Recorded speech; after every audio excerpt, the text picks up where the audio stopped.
Bonjour à tous, on se retrouve pour la séance 13 avec une notion très importante en Java et qu'exceptionnellement je vais séparer en deux parties, alors en deux vidéos parce qu'on va avoir beaucoup de choses à aborder et on va parler des chaînes de caractères et notamment, pour commencer en tout cas sur cette partie, de la classe string. Donc on va revenir sur un code très simple, c'est-à-dire juste notre méthode main ici, et on avait vu donc avec les types précédents, si vous vous souvenez un petit peu des types de variables qu'on avait vu sur la vidéo dédiée, on avait abordé pas mal de types primitifs, le int, le float, double, etc. Byte, qui permettent justement de créer des types de données bien précis. Et très rapidement, j'avais pu l'utiliser très rapidement, mais sans vous donner de détails, puisque je vous avais dit qu'on ferait une vidéo spécialement là-dessus, nous avons un type un peu particulier qui représente la chaîne de caractères. Donc, je peux très bien par exemple faire ce genre de choses, et à partir de là, avec un simple petit affichage ici, je peux afficher ma chaîne de caractères.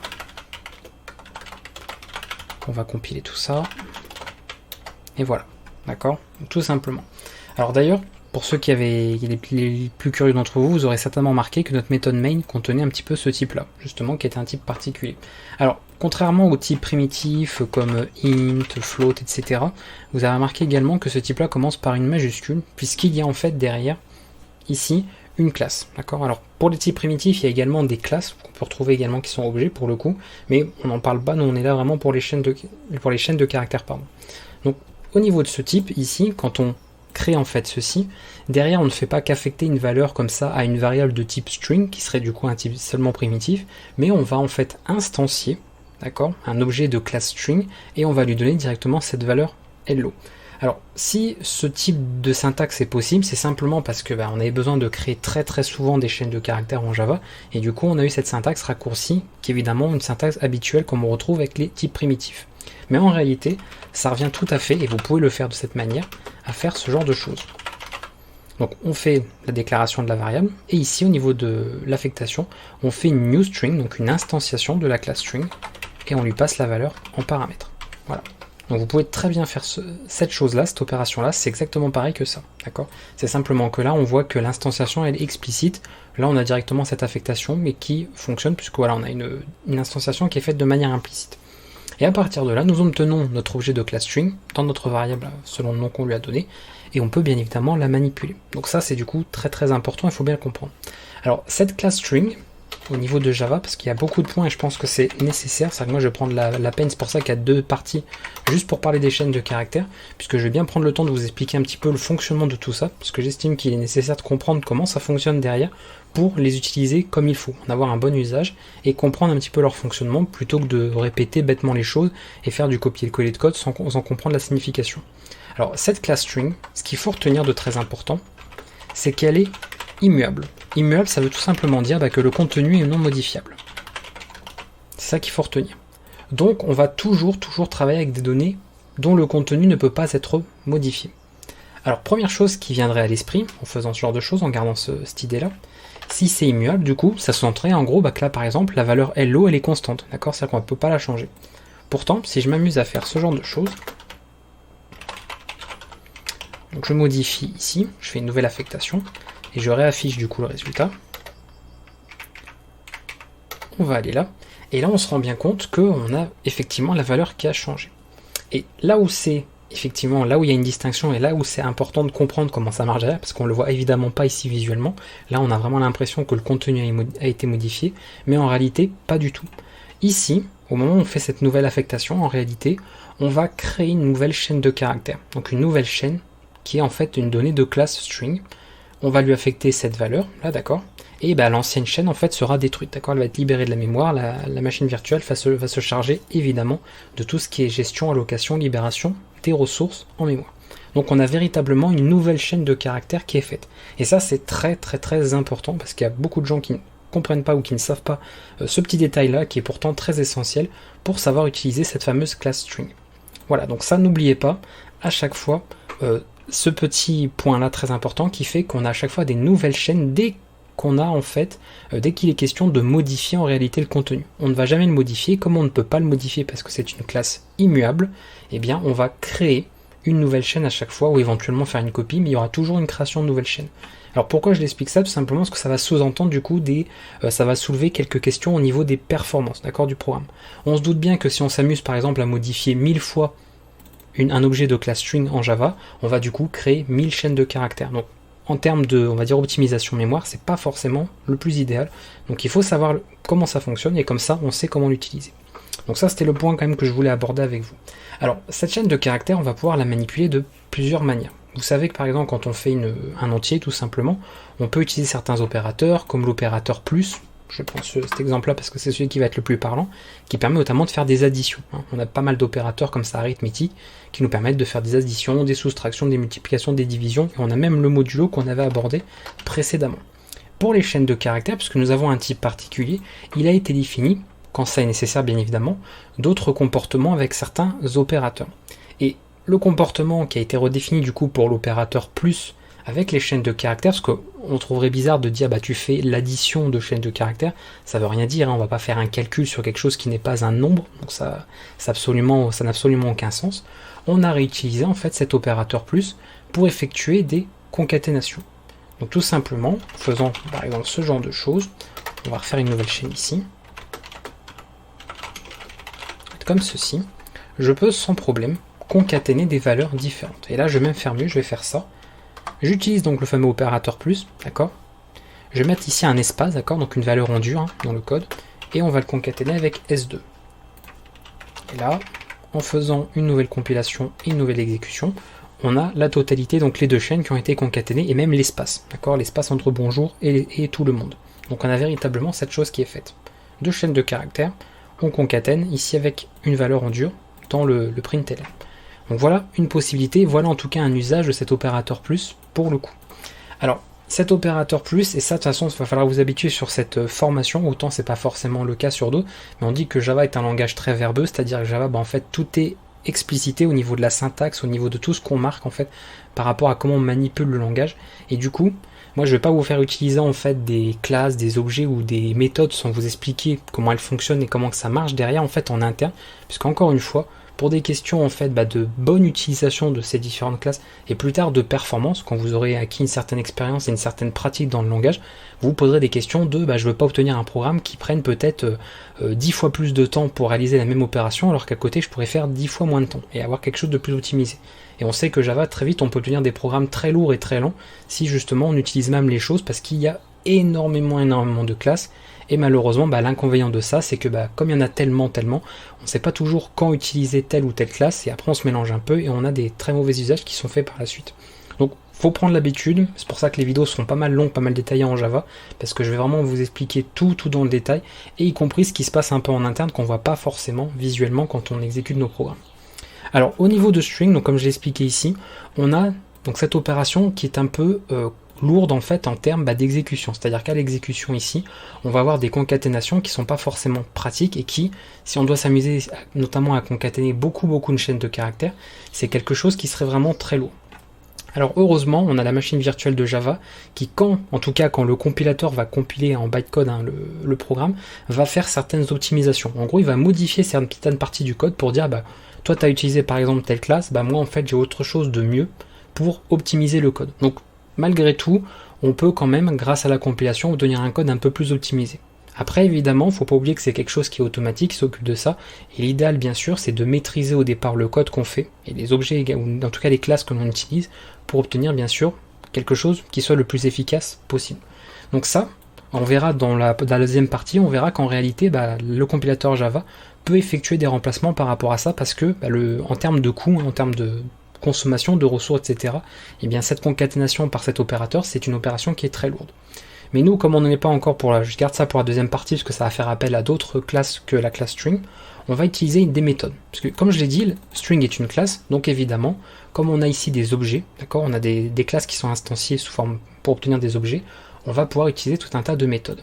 Et la première méthode, tout simplement, c'est de faire S. Donc, sur cette chaîne-là, j'utilise une méthode que je vais appeler concat, d'accord, donc c'est la méthode bien sûr telle qu'elle s'appelle, et je vais faire S2.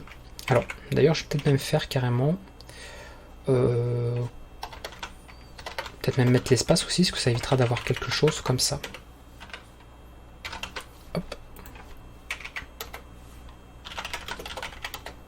Voilà, donc on revient au même résultat que précédemment, sauf qu'ici on n'utilise pas le fameux opérateur plus, d'accord, mais on utilise cette méthode-là. Comme vous le voyez, je tenais à vous le montrer, oui, on peut parfaitement cumuler les choses ici, d'accord, puisqu'on retourne en fait, enfin on retourne pas, mais on traite en fait le même objet, d'accord, donc une fois qu'on utilise concat sur S, on continue en fait de garder cette fameuse instance S, et du coup à la volée, d'accord, dans la foulée, on peut directement utiliser une autre méthode, il n'y a pas de problème. Donc ici, on concatène en fait à S, un espace blanc et la chaîne S2. Et on obtient ce genre de choses. Donc si vous voulez comme ça faire des concaténations beaucoup plus lourdes, il est mieux, en tout cas pour la classe string, sans parler d'autres classes qu'on va voir dans la seconde partie du cours, utiliser la méthode concat à la place de l'opérateur plus. D'accord? Donc ça c'est à savoir. Je peux le noter ici. Comment on va faire ça? On va faire ça. Bon, je vais mettre juste le nom des méthodes, voilà. Et ça évidemment j'irai plus rapide que l'opérateur plus en fait par rapport à la concaténation. C'est à connaître. On va avoir pas mal d'autres méthodes aussi, je vais évidemment pas toutes les énumérer, ça n'aurait aucun sens, hein. Le but c'est pas de vous faire vous énumérer tout ce qui existe en Java, il y a tellement de choses, donc c'est de vous présenter en tout cas ce qui est essentiel, ce qui me vient en tête par rapport aux choses qu'on est souvent amené à manipuler et à faire avec des chaînes de caractères. Moi, la première chose qui me vient en tête et qui est logique, c'est tout simplement la taille d'une chaîne, c'est-à-dire le nombre de caractères qu'elle possède. Et pour ça, nous avons tout simplement la méthode, je vais y arriver, la méthode length, ici. Je vais enlever ça, je vais juste faire ici. Alors il ne s'agit pas d'une instruction comme pour les tableaux, d'accord, où il n'y aurait pas de parenthèse, on a vraiment bien une méthode, hein, donc on ne dit pas les parenthèses par rapport à ça, très important. Et ici, ça me retourne tout simplement le chiffre 7. 7, c'est le nombre de caractères que j'ai dans cette chaîne S. Voilà. Donc length, c'est à connaître et c'est important. Il faut bien retenir quand même cette méthode-là, qui est une des méthodes que vous allez le plus utiliser. Maintenant, comme tout à l'heure, je parlais justement du fait que string était une classe immuable, on va aborder quelques méthodes qui justement seraient amenées à la base à modifier le contenu de la chaîne et qui vont du coup avoir ce principe de créer une nouvelle chaîne de caractères puisque le contenu doit être modifié. Donc comme on ne peut pas le faire puisque string est immuable par défaut, eh bien on va du coup créer une nouvelle chaîne à chaque fois pour pouvoir opérer les changements qu'on a voulu. Alors moi ce qui me vient en tête par exemple c'est ce genre de méthode, uppercase to lowercase, qui permet, ça on a souvent besoin de le faire aussi, de tout passer en majuscule, tout passer en minuscule ou ce genre de choses. Donc par exemple en faisant ça, je vais assez vite parce que évidemment c'est des choses très simples, voilà, c'est simplement du remplacement là, ce que je fais dans mon println, et ça passe tout en majuscule. Et en réalité, je n'aurais même pas dire ça, c'est pas que ça passe toute ma chaîne en majuscule, non, c'est qu'encore une fois, ça crée une nouvelle instance en fait de string, et celle-ci, il prend en fait cette valeur-là et il en fait quelque chose en majuscule. Donc encore une fois, en réalité, là au cours de l'exécution du programme, il y aura eu deux chaînes de caractères. Même si pourtant, quand on regarde dans mon code, j'en ai qu'une seule qui a été déclarée et du coup qui a été instanciée. Donc très important, encore une fois, n'oubliez pas, la classe string est immuable.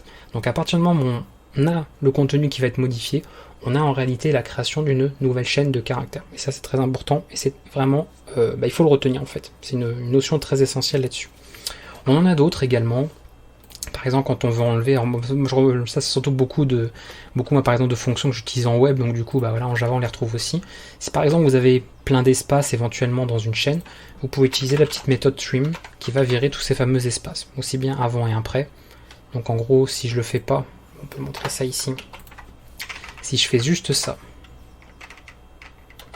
voilà, vous voyez tous les espaces, alors là on ne le voit pas ceux d'après, mais évidemment on a tous les espaces qui sont conservés, et bien sûr si je fais juste l'usage de cette petite méthode trim, on aura tous les espaces, c'est pas ça que je voulais faire, voilà, qui sont retirés. Donc c'est le genre de méthode qui est très pratique, et pareil, comme il s'agit d'une nouvelle chaîne, parce que le contenu a changé, création d'un nouvel objet de class string, toujours pareil, voilà, c'est exactement toujours le même principe.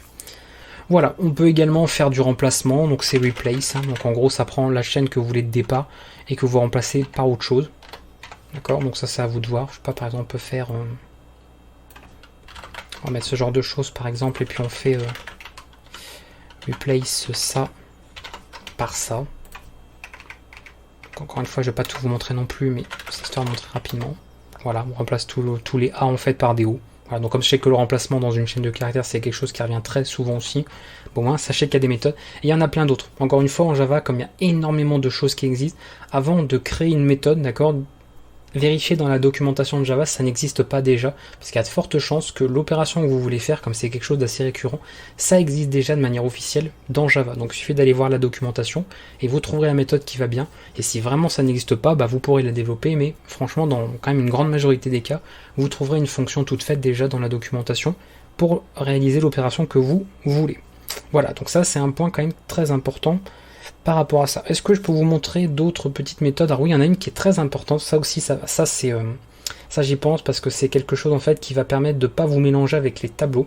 Parce qu'il y a des langages de programmation, je pense notamment au langage C, où on sait très bien que une chaîne de caractères, pour ceux qui ont déjà programmé ou qui programment sur ce langage, vous savez qu'une chaîne de caractères, c'est un tableau de caractères. D'accord? Du coup, quand on crée une chaîne de caractères, on pourrait très bien accéder à n'importe quel caractère de cette chaîne via son indice. Par exemple, ici, on pourrait dire, bah, S, en fait, si je veux accéder, par exemple, au premier caractère, eh bien, je serais tenté de faire ce genre de choses. D'accord? En langage C, par exemple, on pourrait tout à fait accéder à un caractère d'une chaîne en faisant ce genre d'accès-là. Pourtant, si j'essaie de le faire en Java, voilà, de toute façon, je me dis, il y a une erreur, bah oui, normale, on ne peut pas le faire. Tout simplement parce que c'est un tableau qui est requis et que là, on a une chaîne de caractères qui a été trouvée.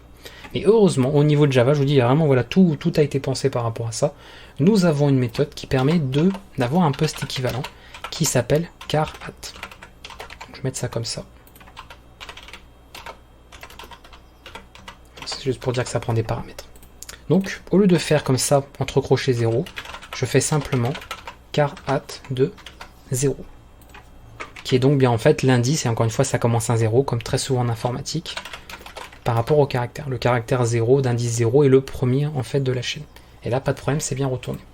Voilà, donc très important par rapport à ça, c'est des méthodes comme ça qui sont vraiment à connaître. Et il y en a encore une fois plein d'autres, donc n'hésitez pas à aller consulter la documentation concernant cette classe string, parce qu'il y a vraiment plein de choses que vous pouvez voir. Qu'est-ce que nous avons aussi? Qu'est-ce qui est fait souvent? On a vu... Alors après, oui, il y a par exemple pour splitter, mais c'est une autre classe. Ça, donc on en parlera peut-être dans la seconde partie. Je pense pas que je vous le montrerai là. On verra si je fais ça à la fin de la vidéo, peu importe. Mais par contre, oui, c'est les extractions. Voilà, extraction du genre récupérer une sous-chaîne dans une chaîne. Ça, c'est quelque chose qu'on fait pas mal aussi. Et on va la voir tout simplement. Alors, je vais le noter ici. Voilà. Substring, alors attention, c'est tout marqué en minuscule. Je le dis parce qu'un certain langage, souvent, ça c'est considéré comme deux mots. Donc ça s'écrirait plutôt comme ça. Donc là, attention de ne pas vous faire avoir, tout est en minuscule, sinon vous aurez des problèmes. Et là, bah, en fait, on va simplement passer l'index, d'accord, où on commence en fait. Et puis là, bah, le nombre. En fait, donc je vais mettre NB. Donc par exemple, là, si je veux récupérer BON, d'accord, je vais simplement faire. Donc si je ne me trompe pas, parce que des fois, sur certains langages, Substring, elle fonctionne différemment. Donc ça peut m'arriver de me mélanger, hein. Quand on manipule pas mal de langages de programmation, ça arrive que des fois on se voit un petit peu dans les paramètres. Mais logiquement, pour Java, c'était ça. Elle prend à partir de cet indice-là le nombre de caractères qu'on veut récupérer. Donc normalement, qu'est-ce que j'ai tenté? J'ai oublié un truc, oui, il manque une parenthèse. Et voilà, donc c'est bien ça. C'est bien 0 et 3. Donc 0, bah, c'est l'indice où on commence, donc premier caractère, et on récupère au total 3 caractères. Donc c'est bien les 3 premiers, puisqu'on commence du début en mettant 0 ici. Voilà, donc pour faire de l'extraction de chaîne, très pratique aussi, on s'en sert quand même pas mal. Hein. Substring, substr, dans certains autres langages de programmation. Bref, c'est toujours le même principe. Et je pense que je vais m'arrêter là, parce qu'encore une fois, il y a plein d'autres méthodes, mais je vais pas non plus toutes les faire. En tout cas, les méthodes vraiment concernant les chaînes de caractères. Donc c'est-à-dire ce qui permet directement de faire ces choses-là. Maintenant, il y a d'autres opérations qu'on n'a pas vues très rapidement et que vous serez aussi amené, c'est-à-dire qu'on sait par exemple comparer, d'accord, vérifier des conditions sur des nombres, mais comment on compare deux chaînes de caractères. En gros, si j'ai ça, et ensuite j'ai ça, comment je peux vérifier ou non l'égalité de ces deux chaînes.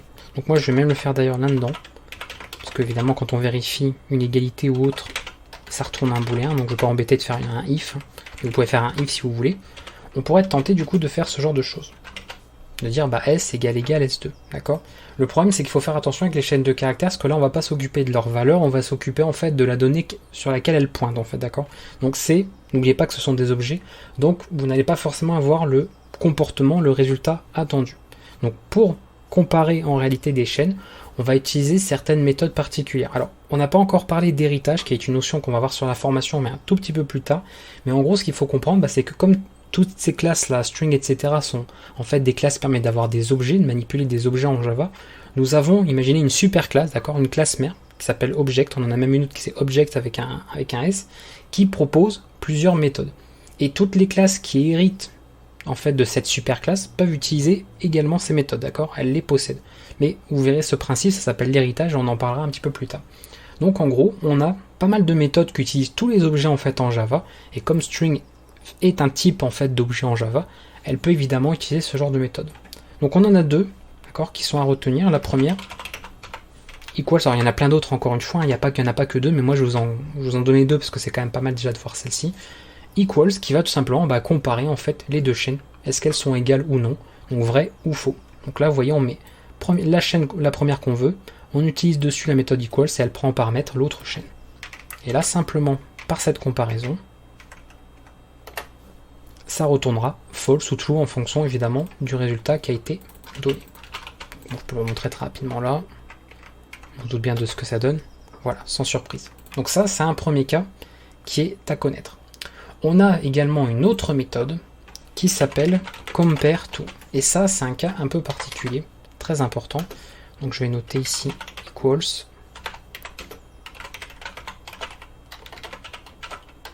Je ne veux pas décidément le mettre. Ici, pareil, ça prend. Après, bien évidemment, comme d'habitude, vous pouvez mettre en pause la vidéo quand vous voulez, prendre des notes ou pas, noter sur un cahier, noter sur l'ordinateur. Vous vous débrouillez, ça là-dessus, évidemment, c'est vous qui gérez votre prise de notes ou non, en fonction de ce que vous avez besoin voilà, de retenir, etc. Aussi, le fait de réécrire, ça vous permet de mieux assimiler et je vous le conseille quand même, ça peut pas mal aider. Voilà pour ça. Et du coup, donc cette comparaison, compare_to, ça c'est pareil, si vous venez du langage C, c'est une méthode dont vous allez comprendre le fonctionnement, dont je vous l'explique, puisqu'il va se baser en fait par rapport à la, comment dire, c'est pas vraiment un lexique, on va dire que lexicalement parlant, en fait, on a un certain ordre au niveau des mots. Et d'ailleurs, ça va peut-être être pratique si, voilà, je démarre un navigateur, on va regarder ça. On va charger une table ASCII. Voilà, on va prendre n'importe quel truc. Celui-là, voilà le premier lien qui vient, peu importe. Je vais vous agrandir peut-être la table parce que pour vous, ça va être un peu galère. Voilà. Et en gros, donc la table ASCII, parce que c'est des fois un terme que j'emploie sur certaines vidéos et j'avais remarqué que certaines personnes ne savaient pas forcément qu'est-ce que je disais en fait. Table ASCII, on voyait pas trop. C'est vrai que c'est pas forcément évident comme ça oralement de se dire. Donc voilà comment que ça s'écrit, ASCII. Et cette table, en fait, tout simplement, ce que vous savez, donc je vais faire une petite parenthèse mais qui est importante. L'ordinateur, vous savez qu'à la base c'est du binaire, des 0 et des 1, mais un ordinateur, tout ce qu'il sait faire, c'est des calculs. D'accord, on lui a permis d'avoir certaines opérations élémentaires où il va en fait stocker des informations, faire des additions, ce genre de choses, et il ne sait faire que ça. Donc si un ordinateur, on commence à lui parler de caractères comme un A, un B, un C, etc., pour lui, en fait, ça n'existe pas, d'accord, il n'y a pas de caractères comme nous, d'accord, il n'y a pas d'alphabet. Lui, à part des 0 et des 1, et donc faire des calculs avec des nombres, il ne sait rien faire d'autre. Du coup, cette table ASCII, en fait, permet de coder pas mal de caractères, et notamment, et c'est ça qui nous intéresse, les fameux caractères de l'alphabet. Donc en gros, vous avez donc sur un codage, alors, selon différentes valeurs, en fait, d'accord, ça c'est en fait le numéro, si vous voulez, du code, en l'occurrence, qui va donc de 0 ici à 127, on retrouve pas mal de choses, qu'après c'est la table ASCII étendue haute, mais ça ne nous intéresse pas ici. Et par exemple, on va pouvoir, si vous voulez, récupérer en fait, donc avoir une comparaison ici avec cette méthode, par rapport à l'endroit où se trouvent en fait ces chaînes, concernant la table ASCII, donc par rapport en fait à ce lexique là. Donc en gros, si je note ceci, que je compare les deux, et bien cette méthode compare_to va retourner 0. Donc ça encore une fois, si vous connaissez la fonction strcmp, strcomp en langage C par exemple, vous savez un petit peu comment fonctionne ce genre de fonction. Bon, comme pour cette fonction en Java avec compare_to pour cette méthode là, elle va retourner 0 si on a les mêmes chaînes, d'accord, si elles sont égales, pas de problème. Par contre, regardez, si je fais ce genre de choses, là, automatiquement, ça va me retourner un nombre négatif. Et pas n'importe quel nombre négatif, ça me retourne moins 32. Et ça, bon, pareil, j'aurais pu très bien ne pas vous l'expliquer, mais voilà, je sais qu'il y a des gens aussi qui aiment bien comprendre absolument tout ce qu'ils font en programmation dans le moindre détail, donc je vais vous l'expliquer. Dans la table ASCII, vous avez tout simplement ces caractères qui sont codés quelque part. Alors les majuscules, d'accord, les lettres de notre alphabet en majuscules, arrive au départ. En gros, celle-ci, elle est codée son code en fait, d'accord, son code ASCII, c'est 65 en base 10, donc décimale. Et le A minuscule, donc ça c'est deux choses, si vous voulez, vous pouvez retenir de la table ASCII, pas besoin forcément de retenir tout par cœur, ça n'a aucun intérêt, c'est 97. Et du coup, cette méthode compare_to, eh bien, elle va comparer en fait le code ASCII, d'accord, de chacun. Donc si le code ASCII, par exemple, de S est avant S2, bah, ça va retourner en fait un nombre négatif. Si c'est égaux, bah, ça veut dire qu'on a vraiment le même caractère, parce qu'on aurait le même code ici. Et si c'est l'inverse, c'est-à-dire que S2, son code est plus grand que S, d'accord, du coup on aura, alors attendez, non, plus petit, pardon, voilà, si S2 était plus petit que S, eh bien on aurait quelque chose de positif. Donc comment il faut le voir, si on veut voilà, comprendre pourquoi ici on a du coup moins 32, bah, c'est très simple, il suffit de prendre une calculette, vous avez peur de vous tromper, et en gros qu'est-ce qu'on a dit, tu compares S à S2. Donc tu compares le code de S à S2. Donc on fait simplement une soustraction, donc 65 moins 97. Et on tombe bien sur moins 32. Ce qui veut dire que dans la table ASCII, donc lexicalement parlant, le caractère A en majuscule, parce que c'est, attention les majuscules et les minuscules c'est bien différent en programmation, arrive avant le caractère A minuscule. Et si on se réfère justement à la table ASCII, qu'encore une fois vous n'avez pas besoin d'apprendre par cœur, c'est pas grave du tout, et bien vous voyez que le caractère A majuscule arrive bien, donc est bien codé, d'accord, avec la valeur 65, hein, c'est son code, et le A minuscule arrive après, et il est bien à 97. Voilà, donc c'est en fait cet ordre-là qui est suivi, et qui du coup explique un petit peu le retour de cette méthode compare_to. Donc c'est pour ça que je tenais à vous l'expliquer quand même dans la vidéo, c'était important. Et j'ai évité d'épingler ma calculette, voilà. Donc c'est quelque chose que je voulais vous expliquer pour que vous compreniez un peu pourquoi ce retour en fait de cette méthode, et la différence entre ces deux-là. Le equals retourne un booléen, compare_to retourne un nombre, en fonction évidemment du placement, d'accord, la différence entre les chaînes que vous vérifiez par rapport à leur code dans la table ASCII. Donc maintenant vous savez un petit peu à quoi ça correspond, et au moins vous saurez utiliser ces deux méthodes comme il faut en fonction de ce que vous voulez exploiter derrière. Et je pense qu'on va s'arrêter là. Ça fait quoi? Ça va faire petite demi-heure voilà, que je suis en train d'enregistrer cette vidéo. Donc ça suffit largement par rapport à ça. Je voulais en tout cas dans cette première partie qu'on voyait cette classe string. Maintenant vous allez pouvoir l'utiliser, je vais y arriver. Donc ce qu'il faut retenir encore une fois, c'est que la classe string est immuable, d'accord. À partir du moment où on cherche à modifier le contenu, d'accord, d'une chaîne de caractères string, on va créer une nouvelle chaîne. Donc évidemment ça va avoir un certain coût, parce qu'à chaque modification, on crée une nouvelle chaîne, donc c'est une opération supplémentaire. Donc vous verrez que par la suite, quand on a de trop nombreuses opérations, on a évidemment des classes en Java qui vont être beaucoup plus optimisées que cette fameuse classe string. Pour autant, ça ne veut pas dire qu'il faut absolument pas l'utiliser, d'accord? Attention de ne pas tomber dans l'extrême inverse. Il faut bien sûr savoir l'utiliser, mais justement, quand après on maîtrise les différentes classes qui existent, on sait utiliser quel cas, dans quel contexte, pour quelle situation, et c'est comme ça justement qu'on devient, en tout cas à mon sens, un bon développeur. Voilà pour cette partie, on s'arrêtera là-dessus, n'hésitez pas encore une fois à voir la documentation de la classe string si vous vous intéressez à plein d'autres méthodes ou autres, je suis loin de vous avoir tout, vous avoir fait la présentation un petit peu de toutes les méthodes qu'elle possède et tous les constructeurs également qu'elle propose, parce qu'il y a pas mal d'autres constructeurs aussi disponibles pour cette classe string, et on va s'arrêter là pour cette première partie. Donc on se retrouvera pour la seconde partie des chaînes de caractères en Java avec d'autres classes, on verra logiquement 2-3 classes. Donc la classe que je voulais vous montrer, là que je vous avais dit qu'on verrait peut-être en fin de vidéo, je vais le garder pour la seconde partie, c'est pas bien grave, c'est pas très long de façon à expliquer, et ça nous permettra de faire des splits, donc en fait de séparer comme ça une chaîne en plusieurs morceaux. On regardera ça en détail pour la deuxième partie aussi. Je vous dis à bientôt pour la prochaine séance sur ce cours Java. Ciao tout le monde.